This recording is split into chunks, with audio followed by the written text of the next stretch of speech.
Hi, everybody. Hi. Hi, everybody. Hello.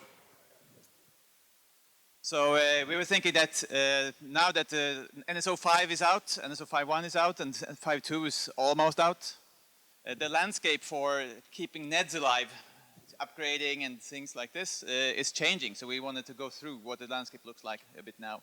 And so life cycle of NEDs, it's about how do you create a NED, how do you install it, how do you test it, how do you upgrade it, what's the difference between a NED migration and an upgrade, and how do you retire a NED. And because there was no other space to fit it in, I also want to mention some of the new NSO 5 newest features. Bear with me. You will see what those are. So the first thing, if you want to have a NED, you have to either buy it or make it, right? You can buy it from Cisco. Maybe in the future we can buy it from device vendors directly. There are some device vendors that are actually looking into this if they can provide the NEDs themselves. We'll see how that goes. If you think that's an interesting development, I think it would be interesting to hear you say that. Tell us if you think there's some benefit with getting NEDs from the vendors instead. Tell us. Or you can get them from third parties like consultants or whoever can make NEDs for you. Or you can make yourself using the traditional NCS Make package or the Pioneer package, which is just a wrapper around the NCS Make package. Or there's a new thing called the NetConf Net Builder. And that's what Dennis wants to show you here. It's so new. I think you made the last fix on it this morning or something like that. Yeah, I didn't want to mention that, but thank you. I did it for you, so you don't have to. Right, so it's going to be a demo. But I'll start with a little bit of background. As Jan mentioned, we need NEDs. And we say that we support NetConf devices out of the box, and that's true. But you still need a bit of information to tell NCS to tell NSO how to manage NetConf devices, and that's the young models. Luckily, we have the standard RFC 6022 called Young module for NetConf monitoring that allows the device to provide their own Young models to a NetConf manager. And that's something that we leverage in the NetConf Net Builder. So we're able to take the Young models from the device, build the NED out of them, load it into NCS, and there you go. You may have heard about the Pioneer package. The NetConf Net Builder is a successor and native NSO functionality replacing this package. One more slide shortly. What am I going to do in the demo? First, we need a reference device that we want to manage with NSO. Then I'm going to create a NetConf Net Builder project for this device. Then we're going to fetch the list of modules that the device supports, select those that we want to include in the NED, build the NED, and export it into tarball, which is pretty much the same tarball you would receive from us, or the same format as you're receiving other NEDs from us. So let's go for this. Okay, that used to work, but probably I have to exit. Now, you see my terminal there. Is the font okay? You see it there? Cool. So I have a NetConf enabled device, which is Cisco ISXR instance running on a virtual machine on my laptop. And it's a real device, it's not a NetSIM, and we're going to try to onboard it into NSO. Okay, I need to do this.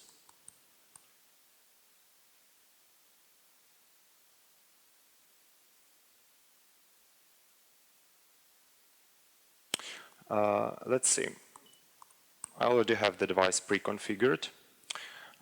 And you see that I have assigned ned-id NetConf to it because I don't really have any packages loaded so far. So there is no other ned-id that NSO knows about. So we're going to start working with this device. Yes, one more thing. This functionality is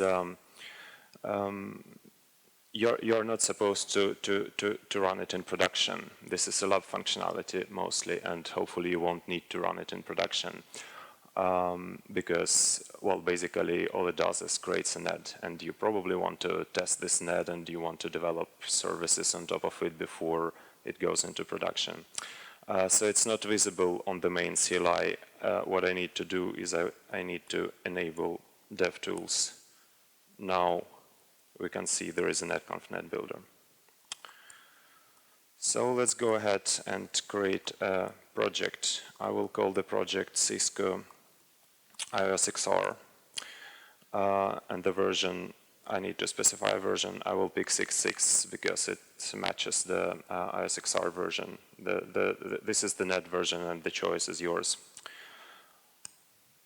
The name of the device, it suggests me the right one, and I need a user whose credentials will be used to connect to the device. And this is the vendor who provides the young models. One more configuration setting, I happen to know that this device doesn't like multiple sessions open in parallel, so I will tell NSO to only open one session. All right, so now we've got this project here, but it's empty. It's done some initial configuration, but we have no modules associated with this project. So let's fetch the modules.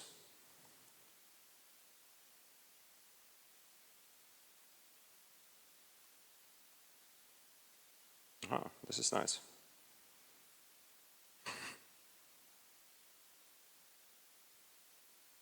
Yes, I need to check the connectivity. And running? But I don't need a VPN because it's on the same host. Right, so turn it off. I think I did.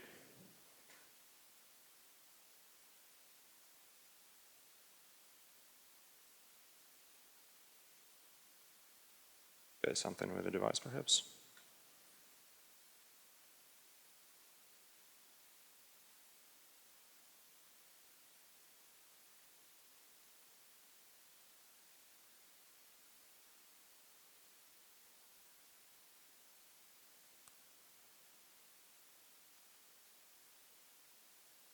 Yeah, that's pretty unfortunate.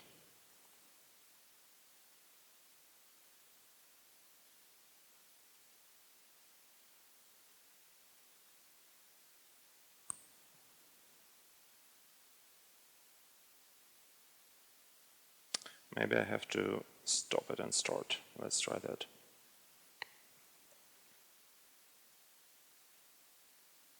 Sorry for that, it's presentation devil. I tried it a number of times. But you know.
well, what should we do? I can explain what would happen. Basically, what we would do is maybe I have a better idea. I might have slides for that.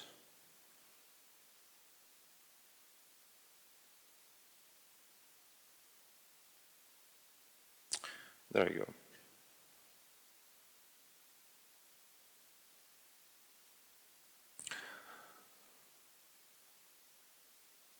So creating a project is something I have already done.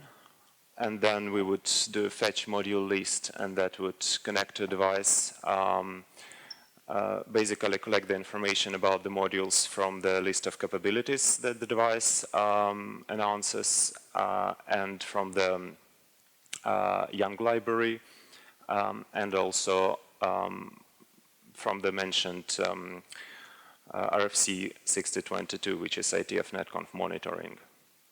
As you see, there is a list of modules that the device supports, together with the location NetConf, which means we can fetch them directly from the device using the get schema RPC.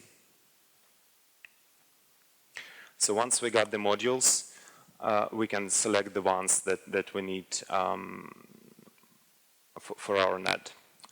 You could go for all modules, but most of the time that's not something you need. Most of the time you only need to manage a part of device's configuration, and you know which modules it is. So you can select those modules, and once the modules are selected, they're being downloaded in the background.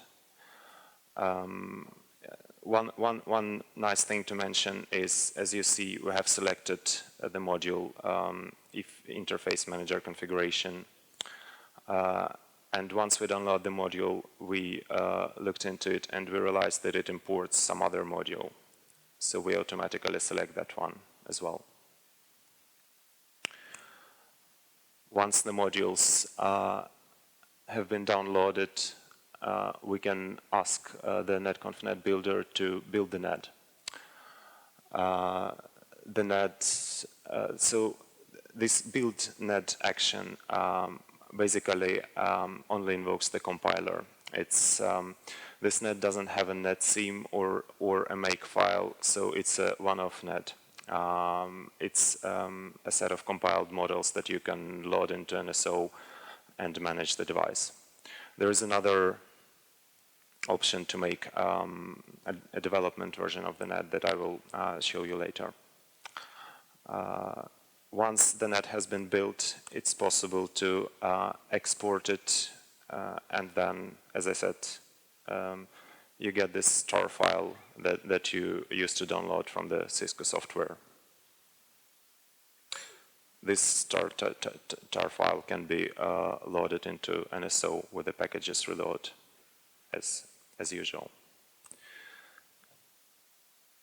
Another option, as I said, is to make a development NED, and that means that we don't compile the NED, but we provide the make file. There is a netsim directory, and you need to install the build tools, and you can compile it yourself. So this is the same as you would get if you use the NCS make package that you might be familiar with. So that's pretty much it. I would like to show you how we are able to manage the device in 5 minutes, but this is not going to happen, so I just let Jan to take over and continue with the presentation. We'll do what we can. Yes. So if you download this from an ISXR, download all the modules, approximately how many modules would that be? This is, I think, about 500 to 600 modules. It would take something around 30 seconds to download the modules, about a minute and a half to build it. Yeah, a few seconds to make a tarball. So basically, you would have a NED in under 5 minutes. It would take longer to load this NED into NSO than to build it. but this is in the case if you actually wanted to compile all of the young modules that the device supports. Often you would only need a couple of them, and then it's very, very fast. Excellent. And if you wanted to go and make a few changes because there are syntax errors and something, not for the Cisco XR, of course, but some other device? Then the development NED that I mentioned is the way to go. And the same goes for NetSIM. If you need a NetSIM for this device, you make a development NED. Still, you get help from this package, downloading the modules from the device, selecting the ones that you need. It's organized in a nice list format, modeled in YANG. I encourage you to look not only at the documentation chapter in the development guide that we have, but also at the YANG model itself that is called TLF NCS NetConf Net Builder. And if I optimistically downloaded them all and started to build, but it fails on module 312, can I delete some of the modules then? Absolutely. You don't have to delete them. You can unselect them. But the alternative, of course, if you really need those modules, is to make a development package and fix them. Most of the time, people start with downloading everything and then realize actually this breakage here is something I don't need, so they want to deselect it. But that's nice. Good. Now I managed to close the main presentation, so let's go back to it.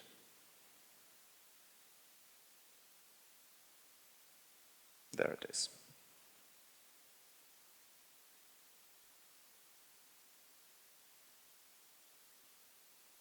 Thank you.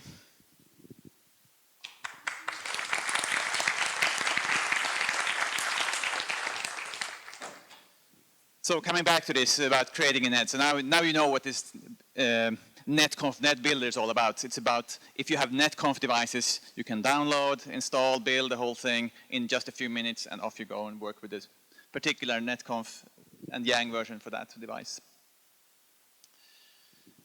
If once you have a NED, either through the NED Builder or some other way, you need to install it, right, into your running system. And here are some changes for NSO 5. So I just wanted to compare the two so that you can see what's going on here. So something that's the same in NSO 4 and NSO 5 is that for every device, you have exactly one NED. This means that if you have, people say that, okay, now with NSO 5, you can have many NEDs, you can have both this older and this newer, but still you have to, for every device, you have to pick one of them. You cannot say that, oh, my service A is using this NED and my service B is using this other newer NED, because for any particular device, it's going to be one of them. So when you are selecting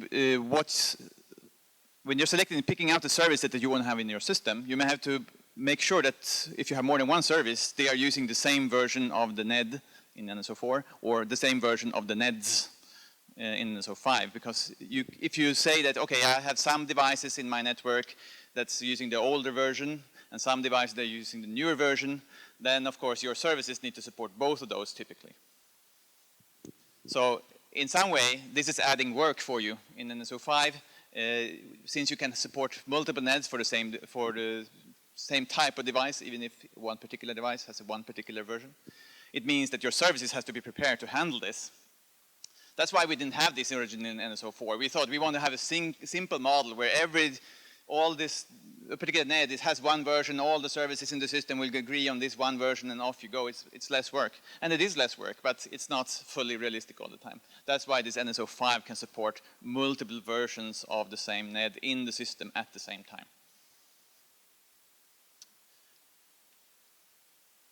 So the positive thing with that is that in reality, you may have a network which consists of some devices, maybe all devices are one version day one, but at day 2 you want to upgrade and not all of them at the same day. You upgrade those 10 today and those other 12 tomorrow. And with NSO 5 you can do that. You can select, you can pick, you can install both NEDs and then take those first 10 and upgrade it, migrate it to this other version of the NED. Cover the network, do the rolling upgrade across your network. But as I said, having more versions of a NED installed in the system means that the services need to be expanded to support both versions or multiple versions, and that's extra work. And also, many versions of a particular NED takes up more memory, so if you are running tight systems with everything is close to using all the RAM, you have to take a look at this before you install new NED versions. To show you what it looks like, if you have your services are using templates, it might look like the thing as you see on the left here. You have a template with some blah blah, and you have some object inside the server, whatever, called PID. But in the newer version of the NEDs, you have some, in NSO 5, you have two versions of the NED, the upper and the lower, and you can use this processing instructions like if ned-id. If this is the older NED device, you do it just like you did in NSO 4. But if it's the newer NED device, you say else if ned router ID and C11, then do it this other way because this option PID has changed in the Yang in some way, some incompatible way. So obviously, the NSO 5 side means more work. The templates have to be expanded to support both cases. But it means that you can now support a network where you have different versions of the same NED running at the same time. That make sense? I don't hear you. Right? Okay. So then there's also, when you install the NED, you probably want to test it. So you can use the traditional kind of test tools like Lux or other tools, expect, JUnit, PyTest, and so on. But one thing that has a lot of people have been starting to use now is DrNED Examiner. Sorry for that strange abbreviation, it's my fault. So that's a package that can, where you, actually I have a slide on that coming up, so I'll talk more about it. And another couple of tools that is new is sync from with the verbose flag and load native config with and without the verbose flag. I should also mention that if you're testing your NED, it may be interesting for you to publish your test results. Especially if you're a device vendor, you may be interested to make sure that all the service providers in the world or enterprises in the world know that actually we have tested this with NSO, let the world know. And one way of doing that is to join this NSO Interop Lab that we have. I'll talk more about that in a talk tomorrow.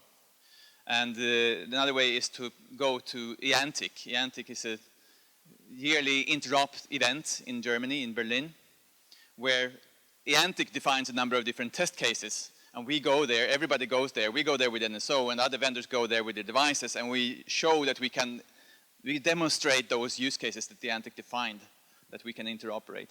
And then those successful test cases are published in a paper that EANTIC publishes. So that's a way to make known that, yes, it actually works. So publishing results is interesting, and for any vendors to go and do that, it's of course very important that service providers demand this sort of information. So if you're a service provider or an enterprise user of NSO, make sure that you let EANTIC or the vendors know that you're interested in these sort of results. Otherwise, they won't make it.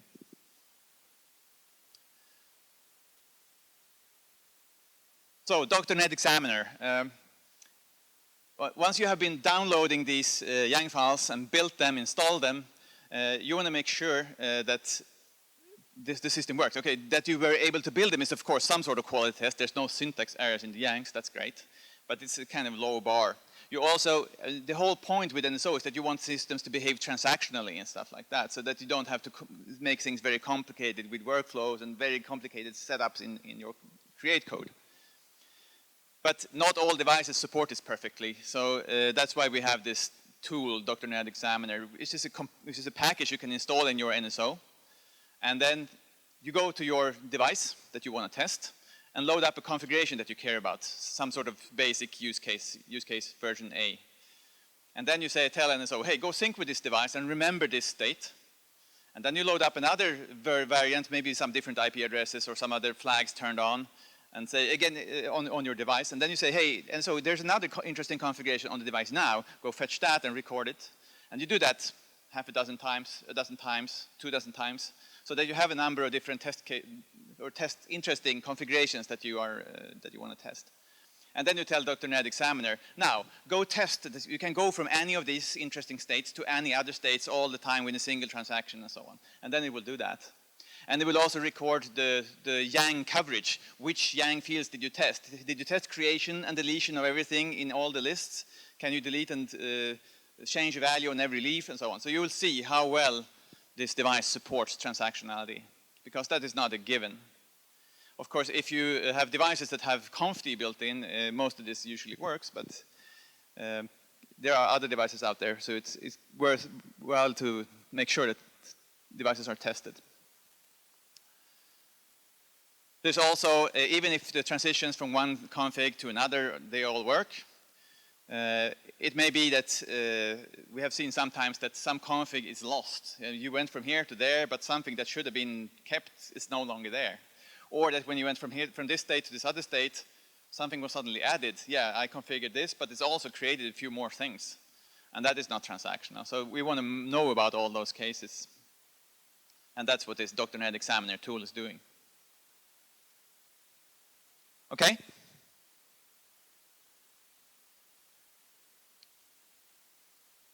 Then we have sync from verbose. So sync from is something you have used a lot, I'm sure. But now there's a new flag, verbose, that you can add to it. Here's an example with a CLI NED, but you can do this for NetConf as well. And then you can see what the NED parser is doing. For example, in many cases, NEDs will skip over things that they don't understand. Oh, here's some junk, it's not matching anything I have in the Yang, I'll skip that. But, and in production environments, that's probably what you want to do. You don't have a million different warnings about things that are, if this is something that's, if you have a use case that's up and running and working every day, the fact that you're skipping a few lines here and there is not a problem. You have tested it already, it works. But if you're developing a new solution, it can be very interesting to see, oh, here's something that is actually, the NED doesn't cover. So then you will see that, oh, it's skipping lines 203 until 206, because that's not part of the NED, what the NED supports. And so on. You can actually see, you can visualize what's going on. And another tool is load native config, which you can use to load a config file that's in the native syntax of a device. And you can also add the verbose flag, and if you do that, you will see exactly how that file is being processed, which lines are being skipped, and so on. So those are good testing tools for your NED, for your NED development.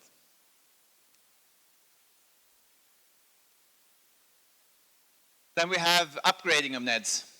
So when you have installed new versions of NEDs in your system, that has, in NSO 4, that has always been a NED upgrade. That is changing the Yang module, Yang model for that particular NED. And of course, the data in the database is being upgraded to match that Yang. And since this NED is the only NED for this particular device family that is being used at any one time, all devices are upgraded to use this new Yang at the same time. Bang! So if you have 1,000 devices, all the 1,000 devices are being upgraded when you do an upgrade like this. There's now, in NSO 5, there's a different option that you can take. Instead of upgrading a NED, you can migrate a device to use a new NED or a new version of a NED. But that's a different operation, quite distinct from upgrading. Upgrade means change an existing NED to have different content. And migrate means change a device to use a different NED with different content.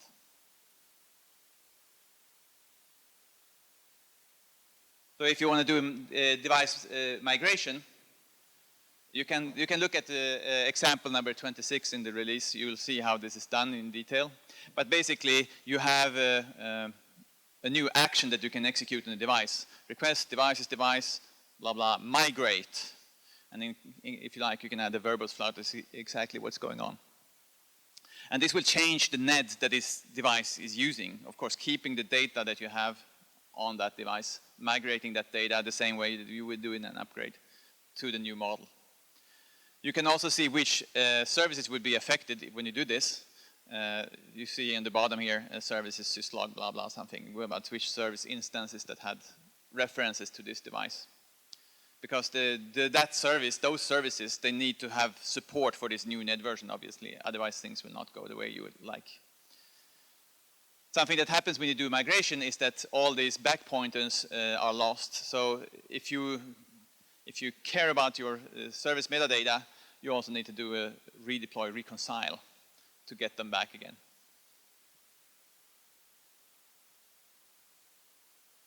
Does it make sense to you? I'm leaving. Come on, what do you say? Is this interesting? Thank you. There is another tool that you can use to find out how a particular version of a NED differs from one version to another, because if you're migrating your service to use this new NED, you probably want to know, so how is this new NED different from the one I used to have? So we have developed something that's called Yanger diff plugin. Yanger is the compiler that you're using these days. I mean, you're running NCSC command to compile, but inside NCSC, the real compiler is called Yanger.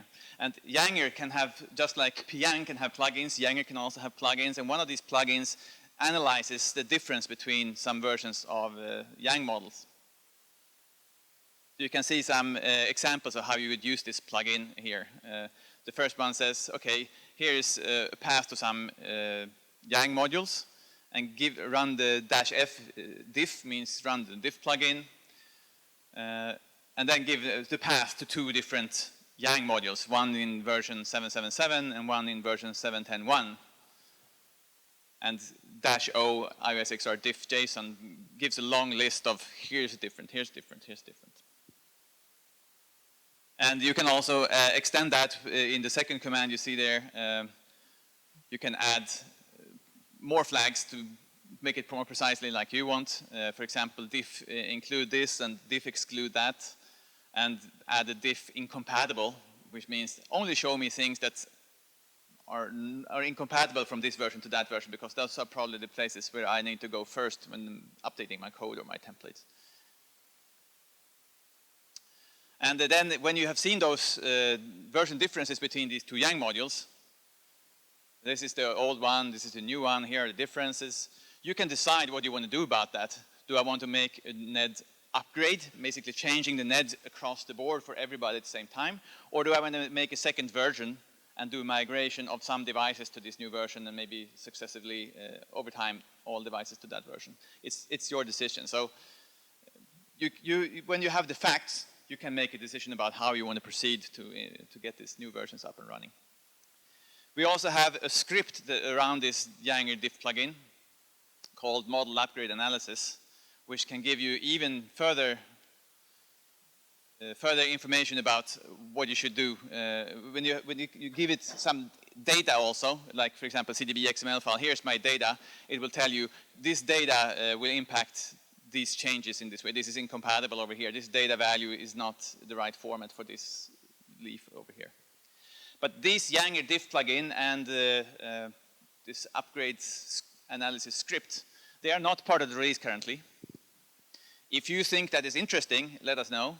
And also, if you're getting into a case where you think, you probably need that script, contact us and we'll work with you with it. It doesn't have manuals and stuff like that, but we can work with you if you have this case coming up.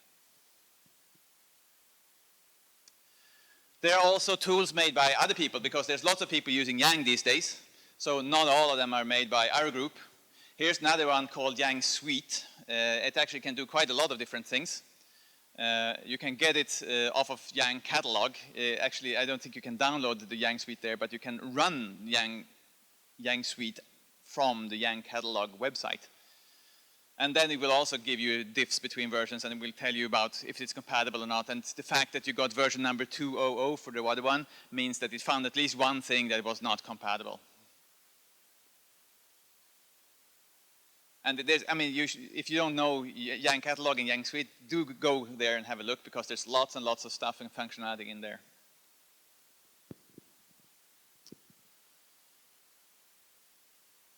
And there's many other tools actually out there too, if you go look. But this is the ones I would recommend that you have a look at if you want to go this way. Then we have retiring a NED. I mean, eventually, at some day, a NED will become old, maybe completely, but especially if you have different NED versions, you have the NED 6.6 and the NED 7 version. Maybe at some point you want to retire the 6.6 version. But how do you know when it's safe to retire it? It's not so easy to know if a particular NED is being in use or not at any particular time. So here I'm trying to show you a command that you can use to see if a particular, in this case, router NC10 NED is in use or not. So you can say show running config devices, device type netconf ned-id router NC10 pipe select device type netconf ned-id, and then you will get either a response like this one, device X0 is using this NED, or hopefully no entries found, means no devices are currently using this. I've asked, some people have asked me how to do this, so I have to put it on the slide so I can say that, yeah, well, we have told people about it. Unfortunately, the did command is not perfect because if you are upgrading your NEDs, it may still be references to the old NED in service metadata if you have upgraded the NED but not redeployed the services yet. So if you want to be perfectly sure that nothing is referencing this old NED anymore, you also have to redeploy all the services so that all the service metadata is updated to not refer to this anymore. We realize that this is not the perfect answer, so there will be an action to check for this that is making it easier. So you don't need to remember a command that's wrapping the line length here. But if you want to have something right now, this is what we can offer.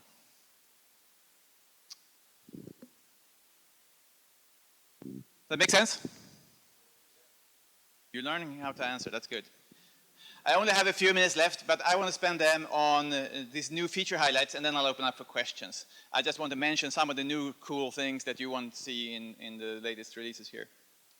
So one of the things is that the web UI has been upgraded with a couple of things.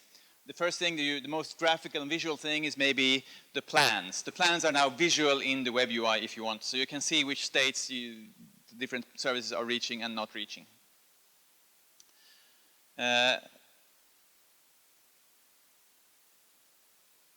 You can also now load and save files from the web UI. I mean, you always did that from the CLI, but in the web UI, it was no file handling in there. But now you can actually both load and save files from the web UI. You can also take pieces of config from your Word document and paste it into the web UI, if you like, in CLI's text formats, right? And also, when you're working with advanced scenarios with reconciliation and stuff like that, you probably want to add some commit flags and fine-tune the commit queue and things like that. And now you can do that from the web UI. So you can open the dialog where you can see exactly which flag should be on for a particular commit and stuff like that. So you get fine-tuned control in the web UI for that, for transactions. Then we have something called service progress monitoring. If you have a service and you want to have, I mean, you always had this plan, or remember how you can see how the service progresses. But there's nothing to show you if this progress is actually going on or not, or if the progress is getting stuck at some particular state. So with service progress monitoring, you can add timeouts for how long time it's allowed for a particular state transition to take place. Oh, this state transition for this component from here to here, it can take at most 2 minutes, and the other next step is max 15 minutes. And if it's violating that, either the service could be violated or jeopardized. You can set up these, configure timers for these different things. And if these timers are expiring for jeopardized or violated, you can add your own actions in the system that are being triggered and it's doing something, maybe redeploying or sending an alarm or whatever it is that needs to be done. We have talked a lot about Nano Services. So, I mean, they have been in the system for a long time already. For many years, Nano Services have been available.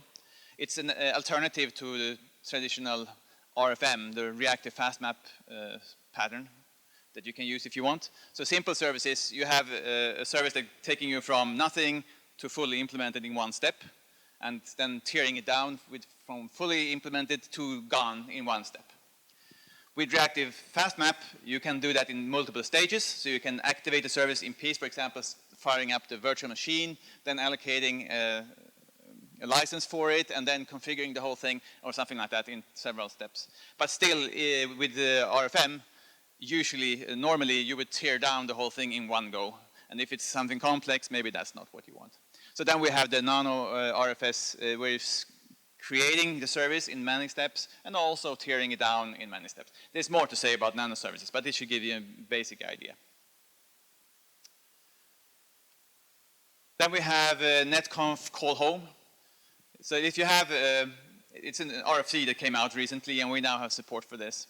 There's a talk tomorrow, I believe, that's giving the details around this. So if you have a NetConf manager, it can, of course, connect to a device and manage it, right? But what if you have some devices that are inside a firewall and you can't reach them?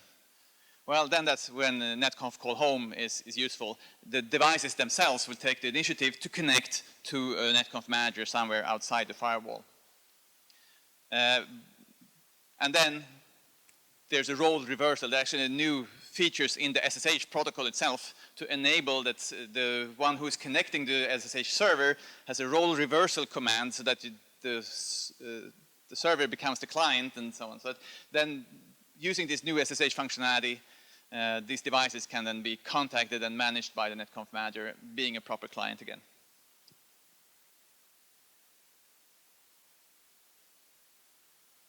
There's also a lot of things going on with LSA. So if you're using LSA, you definitely want to take a look at the latest feature here.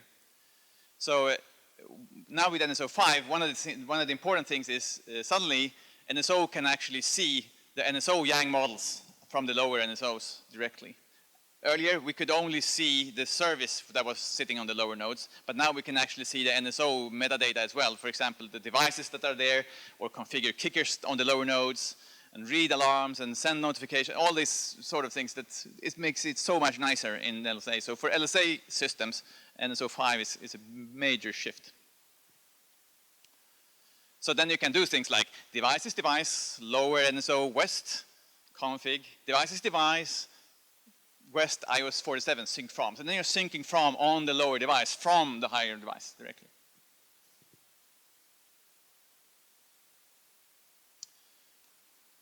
And then we have finally remote kickers. So what if you have a system where something happens, something interesting happens on the lower node?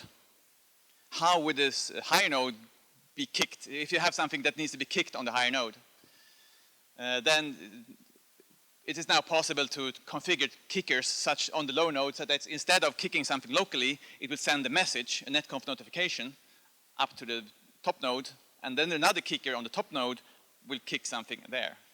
So you can relay the kick by wire, by netconf to the upper node. So that's a feature that's very useful in an LSA system. So if you're using LSA, have a look at the latest. So that was all I was planning to say. But if you have any questions, please.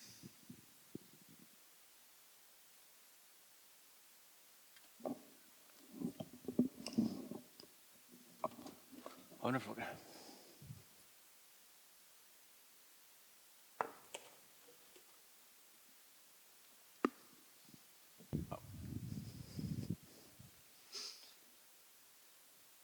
Hi. What time will be available the NED Builder functionality? It's included in NSO 5.2 release. Awesome. Thank you.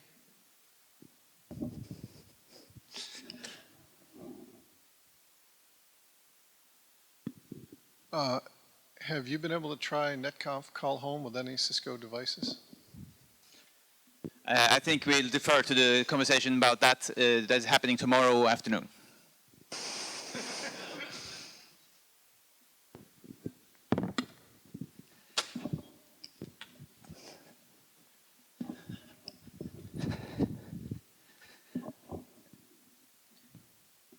Thanks, John. Thanks for the presentation.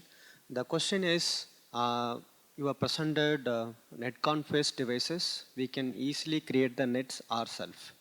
But if you're talking about custom nets or REST-based net, if the end device only supports RESTconf or the custom, what is your recommendation to build the nets ourselves?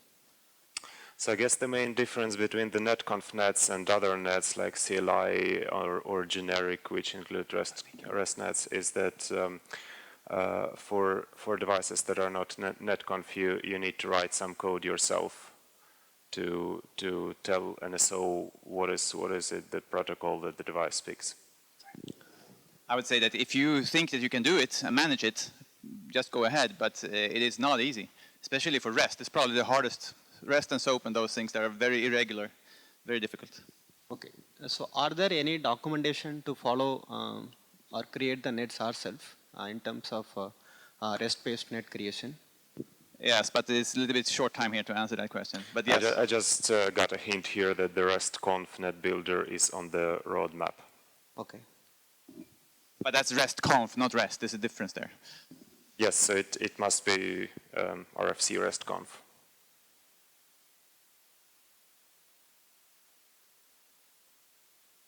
Thank you very much. Thank you.